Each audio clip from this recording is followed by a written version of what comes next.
Hello, and welcome to the second Burnout Ends Here, the new weekly live brought to you by me, Kelly Swingler, the Burnoutologist. We are live across LinkedIn and YouTube. Let's just make sure the comments are on. If you are joining live, please do say hello. Let me know that you're here. I've had a few messages from a few of you that say you have been called away for this one, but you're going to be catching up on replay. So I very much look forward to, I suppose, getting your comments and feedback when you are able to join.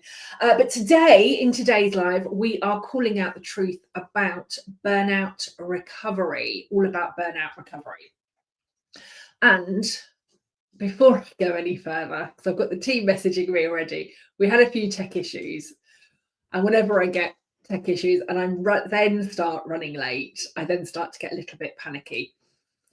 Not panic, but I just want to then get straight into it. And the team have reminded me today, we have been working on a new guide for coaches, a free guide for coaches that by the end of today is going to be on the website. But it is called The Hidden Signs of Burnout that even experienced coaches miss, or expert coaches, sorry. So the hidden signs of burnout that even expert coaches miss. It's going to be live by the end of today. But if you are watching, whether you're joining me live or on replay, I need to put my teeth in, take a breath, chill out. So whether you are joining me live or watching on replay, if you would like to be one of the very first to get your hands on that guide, in the comments, pop hidden, and I will, or the team will, DM you the link for that later so that you get that before anybody else. So it's the hidden signs of burnout that even expert coaches miss. So if you want that, type hidden in the comments. We will get we'll get that out to you today. And if we miss it, or if you're watching this in a couple of days' time, you'll be able to access it directly from the website. You'll find it on the Burnoutology page of kellyswingler.com, and you'll also find it on the homepage. That's what I needed to let you know. So let's get going with today's session. And as I said, today we are calling out the truth about burnout recovery. So I think when I speak to a lot of people, right, and here's the thing, a lot of burnout recovery is broken, right? The typical advice is that we either need to rest more, book a spa day, meditate, maybe manage our time better, book a holiday. All this kind of stuff, right, is what we get told is going to fix burnout. This is what's going to help everybody to recover. But actually that advice is really coming from lots of people that do not understand burnout. They don't understand what's happening to the brain. They don't understand what's happening to the body. They don't understand any of those things. And I think we also need to pay some attention to everything that's on our feeds, right? I have seen I don't know if they're new apps, but I've definitely seen two apps this week on my Instagram feed promoting, like, here's how you can recover from burnout in 21 days.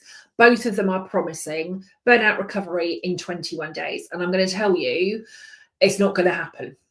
Absolutely, fundamentally, burnout recovery is not going to happen in 21 days. Don't care what the miracle cure is. Don't care what it is that they're peddling. Just no, like, burnout recovery is impossible in 21 days.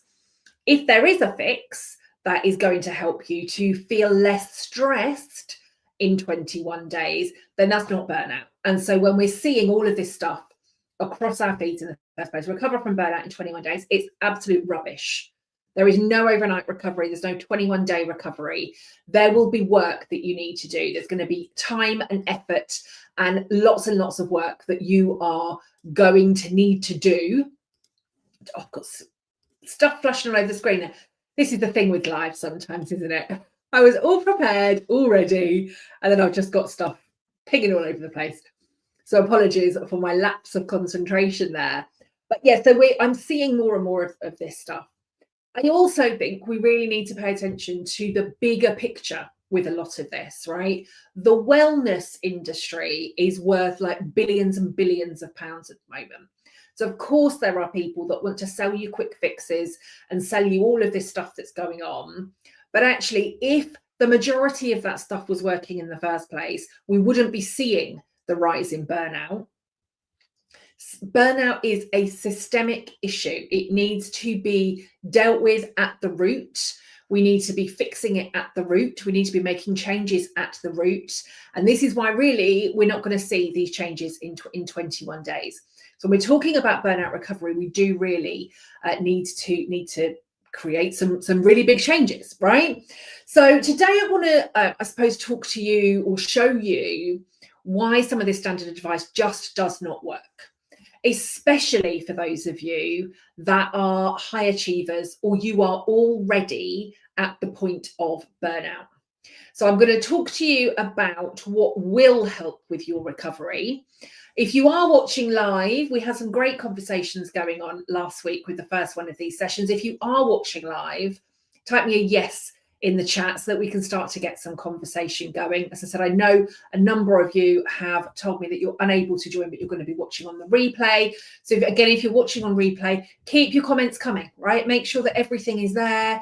The conversation can happen long after this live has finished. So we want to keep some of this going. But if you are watching live, hi, I can't see a name. It just says LinkedIn user again. Sometimes this is the settings that we have. But hello. Lovely to see you. Pop a name in there for me if you can. And again, we'll get some of this going. Okay, so if you've experienced burnout, if you have a client or a member of your team that has come back from a break or a holiday or some sickness absence, whatever that looks like, and they have come back in the same kind of state as they were before. When I say state, I mean from a burnout perspective, right? From a stress perspective. Or they seem to be moving along in their recovery and now they're back at work and everything is just, it's very, very quickly gone back to as it was before. You're not alone if you're seeing this, right? So let's start. We talked a little bit about this in last week's live, but I want to talk to you firstly about the neuroscience, about what is going on in the brain when burnout is present, what it is that this does to the body, so the brain and the body connection, so that you can understand why things like rest days and spa days, they're lovely, they're brilliant. I am a huge advocate for rest. I'm a huge advocate for spa days. But actually, there is a reason why these things either are not happening or they're not providing the difference that we need to be focusing on, right? So recovery needs to start with a reset. Recovery needs to start with like a nervous system reset. And then we can start to focus on the kind of rebuilding. Then we need to start focusing on the recovery. Okay, so let's start talking first and foremost about what is going on in our brains and our bodies when we get to the point of burnout. So when we are, should we start first of all? Let's even go back even further, right? If you're new here, if you've never been here before, let's give you a bit of an explanation as to what burnout is before we even start talking about recovery. Many people will talk about burnout and stress interchangeably. Many people will talk about burnout and mental health interchangeably, but burnout is very, very different. Stress is really kind of situational, right? Stress is a situational thing. We can experience stress because we have started a new job, we're ending a job, we're moving house, we're going through divorce, we've got building work going on, we're in a job search. There's lots and lots of things that go on, but for most of us, that stress will be short-term, right? Will be short-term stress. And it is the stressor. Hey, Kristen, hey, have I pronounced this properly? Diola? Tell me if I've done that properly. But hello. Lovely to have you here. So, yeah, so stress is situational. Burnout is not. Burnout is systemic. Burnout has a much deeper change for us. And if we look at the World Health Organization definition, which we know does not go into all of the detail and really the severity of what burnout is, but the World Health Organization talk about burnout as being chronic workplace stress that has been unmanaged for a really, really long period of time. Now, when we're talking chronic stress, we mean really high levels of stress that have been going on for a really long period of time. Okay, so again, when we talk about situational stress, if we are moving from stress to stress to stress to stress, never resetting, never recharging, we might find that that stress starts to accumulate, and all of those stresses, they may start to become chronic stress if they are non-stop and they are really, really high levels of stress over a really, really long period of time. If we think about stress on a scale, right? So 0 at one end, we have no stress whatsoever. And 10 at the other end, we have chronic stress. Burnout is what happens when we fall off the end of that stress scale, right? So 0 at one end, 10 at the other. Burnout is what happens when we fall off the end of that scale. It is literally like the crash and burn. We feel like we can't function. Our brains don't feel like they can function. Our bodies don't feel like they can function. Our emotions don't feel like they can function properly. And that is what we get when we get to the point of burnout. So before that, we have chronic stress. We might then have stress. Then we might be kind of happy, healthy, coping people, right? So we've kind of got those limits in between. Then at the other end of that, we have, in some ways, right, we might call it bore out, because if we're in too low a stress, actually, none of us really want to be there either, right? We can get really bored. That can have consequences for our mental health, our emotional health, and our physical health as well. So we'll be seeing lots of this throughout this month, right? We've got Stress Awareness Month. Lots and lots of people are going to be talking about stress. I have already seen some people promoting stress-free. We do not want to be stress-free. We need a certain amount of stress to keep us motivated, to get us out of bed in the morning, to help us achieve our goals, to help us do all of this stuff, right? This is kind of where we need to get to. And so we have this scale. Sorry, I'm just looking at the questions. I'll come back to those in a moment. So we have this scale. Burnout is what happens when we fall off. And burnout is debilitating. Now, for different people, it will present slightly differently. But so let's talk about some of the things that might be present with burnout before we then start to look at recovery. As I said, we're going to go into a little bit about the neuroscience as well. So when we're in this point of burnout, for me, it honestly just felt like I literally just could not function. Picking up a glass of water was too much. I could not pick up a glass of water. It just felt too heavy. It was as though my body had completely shut down. Now, this is somebody, and again, we withdraw from lots of the life stuff the closer that we get to burnout. But before I began to withdraw from my hobbies, I was doing like a spin class a day. I was, doing lots of weights. I was active. I was active at work. I was active at home. I was, at the gym every day. I was on my spin bike most days. I was cycling most weekends. And then when I got to this point of burnout, picking up a glass of water was just too heavy, just felt like too much.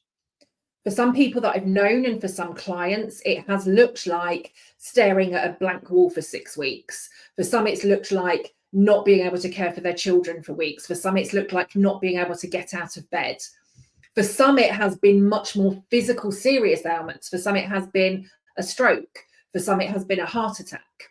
Now, I had 7 months of kind of debilitating pain, and then I ended up having 2 operations in 48 hours as a result of the impact that burnout had had on my body. And I still didn't really slow down, but I did recognize it. And actually, in my head, it was, if I want to get back to work quickly, I need to take some rest because I need to recover from these operations. I was not thinking, I need to be doing some really deep recovery here in order to get me out of this burnout. I didn't even recognize it as burnout. And having had these 2 operations in 48 hours, both of the consultants, when I went back to see them for my checkup, Both of them were talking to me about my stress levels, and one of them mentioned to me about burnout. And I told them they did not know what they were talking about. I was not stressed. We didn't know what this thing really called burnout was in 2013, or that has been around since the 70s. But it was like, clearly you don't know what you're talking about, because I'm not stressed. I'm fine. These things have just been created. I've now had the operations. I'm going to be okay again. And the neuroscience behind why, so as I said, I had 7 months. In those 7 months, did not take one day off. And I still get lots of messages. I get lots of comments that will come into my inbox from people that look, why are you so stupid? Why did you allow yourself to get to that point? Why did you allow this to happen? Why didn't you just stop? Why didn't you just switch off? And this is where, like, our bodies can get it a bit wrong. Although they are trying to keep us safe, this is where almost like our inbuilt safety mechanism needs a bit of a refresh. We need a bit of an update. We need to kind of, plug it into the main server and give it a bit of an update. So here's what's happening. When we are kind of, let's say 4, 5, 6, 7 on that scale, and again, for all of us, our stress will go up and down every day. If you have got any devices, I've got my wearable ring, but if you've got, any kind of wearable devices that are checking your stress levels throughout the course of the day, you will see your stress go up and down at varying different points throughout the course of every day. That is normal. It's our body giving us a bit more energy at some point, and then we go into a kind of restorative state. And when we are happy, healthy, and high performing, that's exactly what's happening. We go into a kind of healthy stress level, we come back down into a healthy stress level. That's going on throughout the course of every day. And when all of that's happening, when we're operating and functioning at our optimal performance in the best possible way, what is happening is in our brain is we are in the intellectual part of our brain. And in the intellectual part of our brain, we are positive, we are creative, we are innovative, we can come up with solutions, we kind of see the best in every situation, and we're just able to keep on going, right? We're solution focused, we know everything that's happening. As our stress levels rise, if we stay in a high stress state for too long, if we think about what I said earlier in that chronic stress state, what's happening in that chronic stress state is we come into the primitive part of our brain. In the primitive part of our brain, if we think about our fight, flight, freeze mode, if we think about like inbuilt hard drive, right? Previous patterns and behaviors. If what we did last time kept us safe, let's do more of that again this time, right? So we go into the primitive part of the brain, the fight, flight, freeze response, the part that is really kind of looking for, going through our internal hard drive, looking for all of those patterns and behaviors that we did before. And of course, then our stress chemicals, the chemicals that are, kind of signaling and firing to say we are in some sort of danger, because actually we wouldn't be in that maintained high stress state if there wasn't some kind of danger present, according to our primitive brain. So our primitive brain keeps us moving. And when I say primitive brain, right, if we were to go like way back in time, right, when I'm talking primitive as in like caveman, cavewoman times, when we were literally having to go out and hunt for our food, where we were having to make sure that everybody in our village was safe, where we, if we saw a tribe of wild animals, at no point would our brain be saying to us, do you know what, Kelly, now is the best time for you to enjoy the sun, enjoy a spot of lunch, and just, do a little bit of sunbathing. Because our brain, we're on red alert. If we can see the animals, they can probably see us. If we're not alert all of the time, it's very, very likely that we can then be attacked by those wild animals. So when we are in our primitive brain, when we're in that high stress state, those signals, the neurological signals, the chemical signals, our physiological symptoms, all say to us that we are in some sort of danger.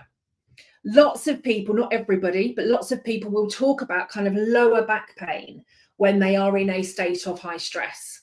Others might talk about kind of really kind of tight feelings in and around the kind of groin or hip area. We have this kind of psoas muscle that comes around the kind of base of our spine and into each of our legs.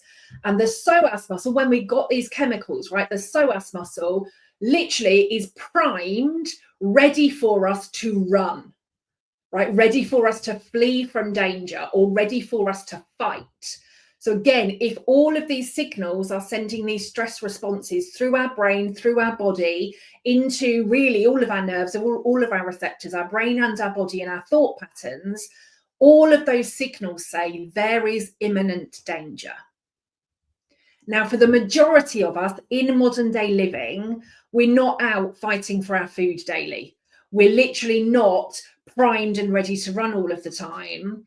But our brain does not know that. The primitive part of our brain has not evolved to that point.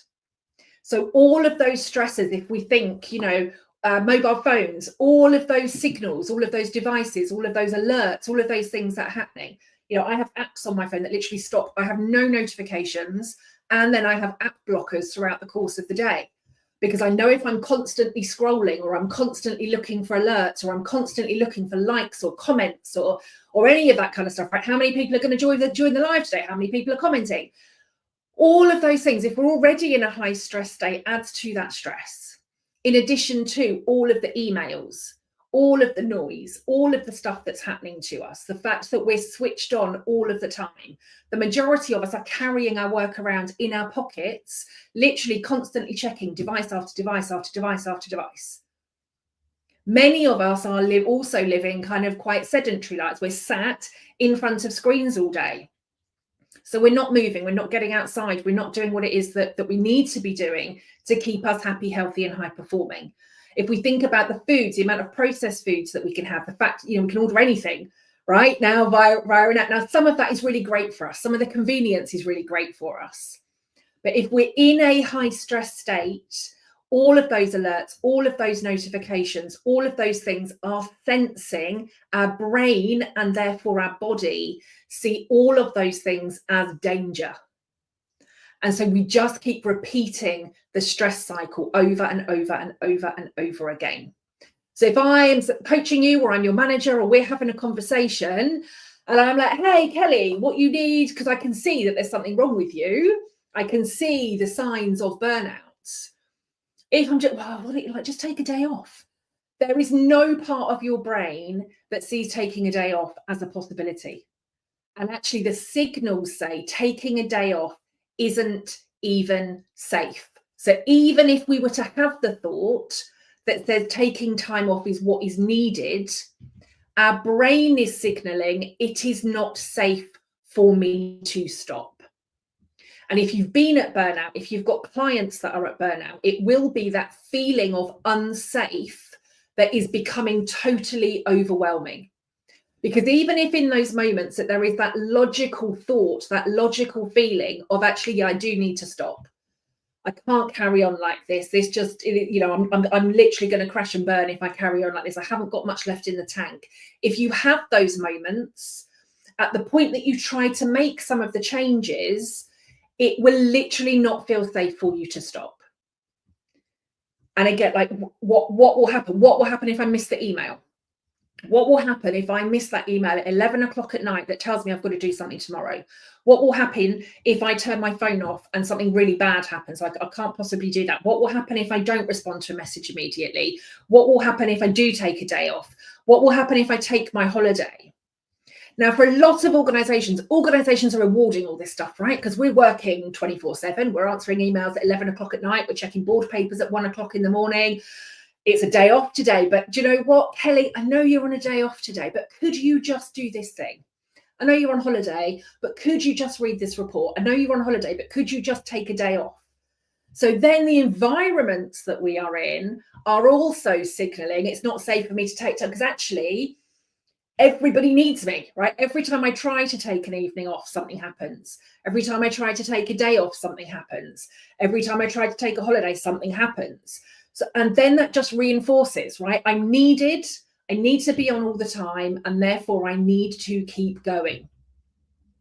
So if we keep trying to talk about work-life balance or rest when people are in that midst of burnout, we just hit it's not safe. It's not safe for me to stop. And our inbuilt safety mechanism again is just keeps us pushing, keeps us going, keeps us working, keeps us moving forward, because it does not feel safe for us to stop. We do, though, need to start tricking it if we want to prevent burnout. If we're in that kind of 8, 9, 10 on that scale, if we want to, or if we're in the point of burnout, what do we then need to do to start with some recovery?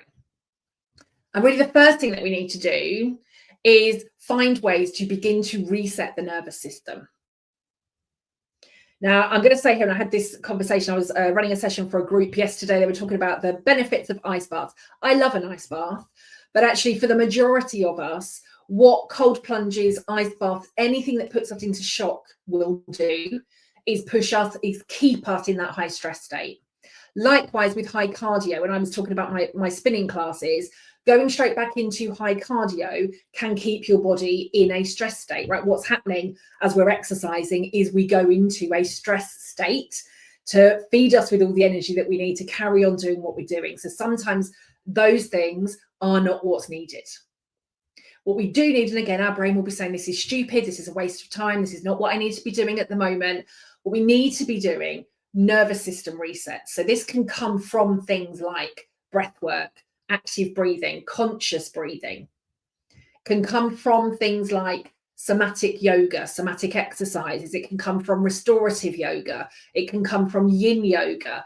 But again, with a qualified teacher, with a qualified practitioner, maybe even with a yoga therapist, because again, sometimes the breath, holding the breath, some of the breath patterns can create more stress, keep us in a stress state. Sometimes even restorative poses can put our body into a stress state. So again, ideally, we need to be working with professionals to allow these things to happen.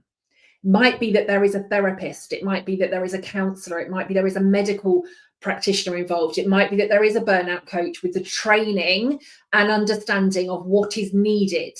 But really what we need to be creating, the first point of recovery, is allowing the body and the brain to know that it is safe.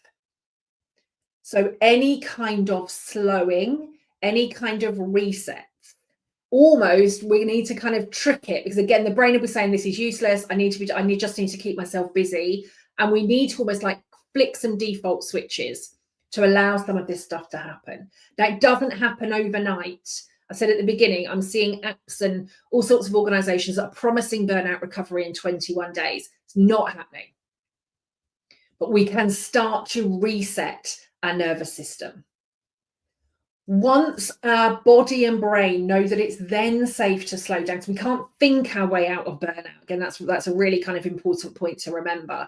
But when we begin to realize what it feels like to slow and to be again, then we can really start to move forwards with the recovery. And the first thing, I talk about this a lot in the Burnout Academy and when I'm doing work around the burnout equation, we do not have to be employed in order to reach burnout. However, toxicity, toxic workplaces are still the #1 cause of burnout globally, still the #1 cause of burnout globally. And with the burnout equation, toxicity minus our sense of self equals burnout. Many people work in toxic workplaces, they will never ever reach burnout. Many people don't work in toxic workplaces and do reach burnout. And it's this loss of sense of self. How many of us, either at school or college or university or when we joined the workplace, how many of us were really encouraged to get clear on who we were? Versus these are the values or the charters or the requirements or the behaviors that we expect of you, and therefore this is how you must be behaving. This is what your values must look like. This is what you must think and feel and speak. And so for a lot of us, actually, we need to be on that who am I road, right? What are your values? What are your strengths? What are your beliefs? What motivates you? What gets you out of bed in the morning? What keeps you ticking? What frustrates you when it's not present? But if we start with that too early, we start with some of those questions and try to get people to think their way out of burnout. If we start with immediate goal setting, or we start with anything that really needs too much of this kind of cognitive function, we're just going to leave people stuck. Because people will not be able to think their way out until they feel safe enough for the brain to be able to engage and start to be creative again. So if we continue to push spa days, rest days, holidays without almost prescribing the nervous system reset and all of that stuff that needs to happen, then we could inadvertently be pushing people either into burnout or pushing them back into a period of burnout. So once we're in that safe space, once we've started to get clear on who we are, then we can start to put some of those all important boundaries in. Then we can start to create regular time out for ourselves, regular self-care. And again, it might be spa days, it could be whatever, but we also need to be mindful of the fact that self-care also includes our inner mind talk. The biggest thing that we can do for our self-care, for our well-being, is keep a check on our inner dialogue, how we speak to ourselves. If we're constantly belittling ourselves, beating ourselves up, feeling shame and guilt and all of that stuff, none of the rest of the stuff that we do really is going to make any difference. So we need to be mindful of that. So if we want to really recover from burnout, and if we want to look at prevention in the first place, nervous system reset, then we need to get clear on who we are. Then we need to start setting some boundaries, or I much prefer the term non-negotiables. And then we start to create the time out for ourselves on a regular basis to keep our energy levels topped up, to keep us recharged and to keep us reset. Right? We need to get back to ourselves. Okay, let's see what some of the questions are that we have. What is the line between burnout and depression? No doubt it can be a byproduct of depression. Where is the line? So Michael, for this one, burnout and depression are very, very different. Burnout is systemic. Burnout is typically as a result of lots of things that are happening. Depression does not need to be. Depression is a mental health condition. Burnout isn't. Burnout can lead to mental health conditions, but it would have to be a professional, either a medical professional or a mental health professional, sometimes even a trauma-informed professional that would be able to talk about those differences. But although they can be very, very similar, they can be very similar in symptoms. Again, depression, in the depths of depression, can feel like that whole body shutdown, right? I can't get out of bed, I can't move, I can't do any of this stuff. Depression, from that sense, whilst it can impact your body, depression is more mental, whilst burnout can impact mental energy, of course, and cognitive energy.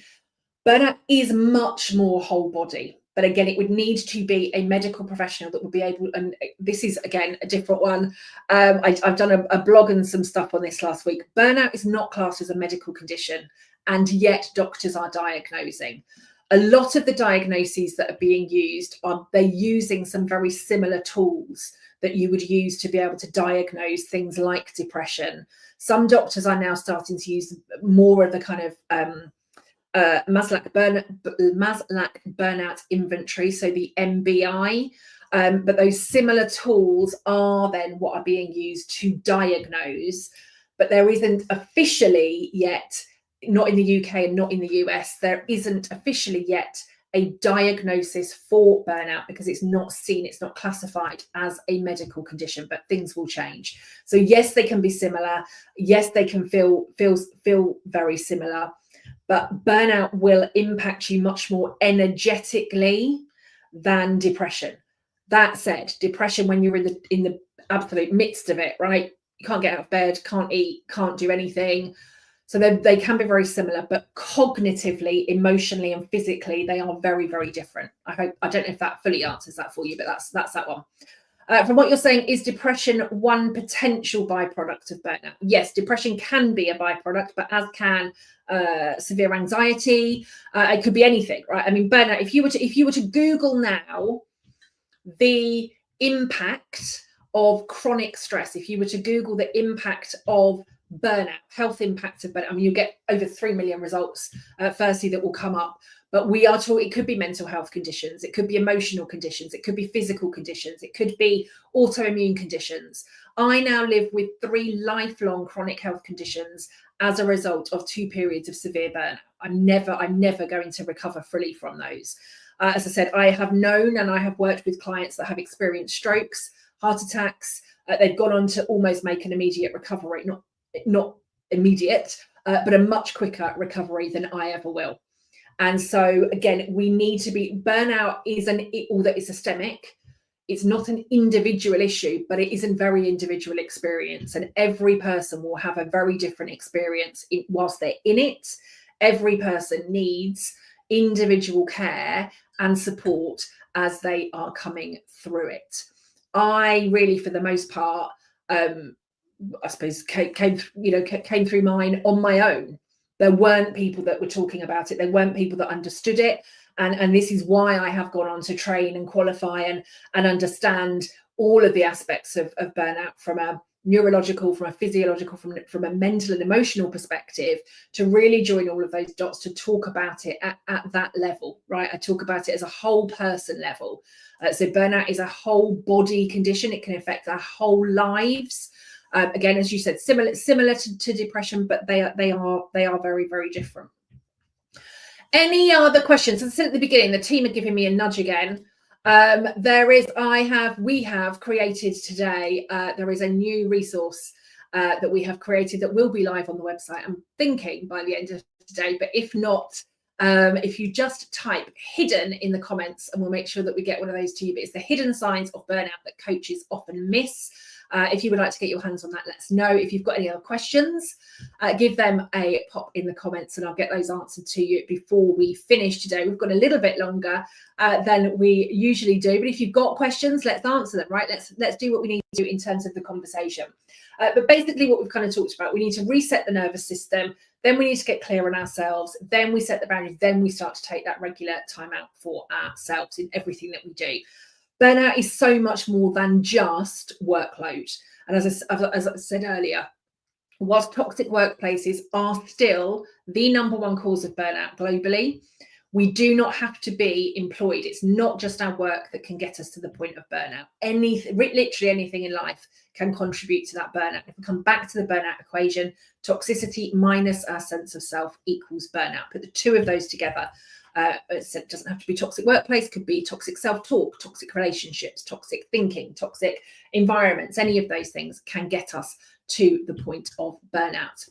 So if there are no other questions today, I'm going to say thank you very much for joining. We have hopefully busted the myth that burnout recovery is all about self-care and time off. As we said, recovery is much more complex, and supporting others through it takes skill and awareness. If any of you would like to find out more and go beyond the standard advice and actually help clients to recover and stay recovered, then the Burnout Academy is designed to give you those advanced tools. If you would like to find out more, you can pop Academy in the comments below and I will be sure to drop you a link to our next training there. And I would love to hear your thoughts for all of you, again, if you've joined live or on replay. What do you think will be the one thing, what's one thing that you will be rethinking about burnout recovery after today's live? Pop that in the comments or DM me. Some of you sent me some lovely DMs after last week's session. So pop in the comments if you've got it, the one thing that you will be rethinking about burnout recovery after today's live. And if that's all for today, I'm going to say thank you very much for joining. This is Burnout Ends Here. We go live every single Thursday at 2 p.m. UK time. And so, yes, next week, I should know what we're talking about next week. So let me find for you and I can tell you what it is. Just give me 1 minute. This is the stuff that I'm really not very good at. The team are like, I didn't do it. Right, next week, we are talking about burnout red flags. We're talking about the warning signs that most people miss. Again, you'll find that if you head to, I'm sure if you're watching this on LinkedIn, you'll find it. If you're watching on YouTube, you'll see it there scheduled as well. But if you would like to schedule that one, so next Thursday, April the 10th, 2 p.m. UK, our next live will be the burnout red flags, the warning signs that most people miss. If you can or would like to join that week, let me just say yes, and I'll see you there. So hopefully that will be that. So yes, let me know one thing that you're rethinking. I will say thank you very much for joining. Thank you very much for watching. Thank you very much for being involved. Hopefully I will see you at another live in future. But for today, I will say thank you very much. I will see you all again soon. Take care for now, everybody. Bye-bye.